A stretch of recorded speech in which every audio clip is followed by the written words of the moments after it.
Okay. Sagutin natin yung request ni Sir Rexon So, Sir Rexon, yung nabanggit niyo po ay yung gamit niyo ay 3-ply. So, yung parakit po natin, tulad nito, yung mga parakit natin like Supreme Black na ito, ang sinulid po natin ay 2-ply. Ito po yan. So, ang gamit natin ay mga 2-ply po na polyester brand. So, ito, pakita ko lang po sa inyo. So, ito na 2-ply. Ito na 2-ply na ito. Okay, so, let's check. Para maging 2-ply. So, medyo risky lang. Kadali. So, ito. 2-ply po siya. 2-ply ang gamit natin. Okay. So, 2-ply po gamit natin na polyester brand.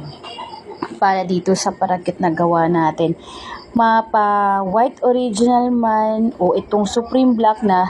Pag sinabi kasing Supreme Black na, ito bang ang sinulid niya mula pa lang doon sa factory, nakakulay na po siya na black na ganito. So, tayo na gumagamit, hindi na po natin kailangan ng hindi na po natin kailangan na every 2 months or pagkababa po, pagka-diskarga ng mga lambat natin mula sa lautan, magkukulay tayo. Kasi ito ay pagka Supreme Black ay may kulay na. So, lahat ito, kahit dun sa white original natin, mga recommended natin to na 2-ply para po sa parakit net. So, wala pa po tayong rinig na medyo tabingi po sila na gumagamit ng ganito dahil so far po doon sa mga gumagamit from 2000, 2019, 2018 hanggang ngayon po ginagamit na pa din po na dinadagdagan na lang po nila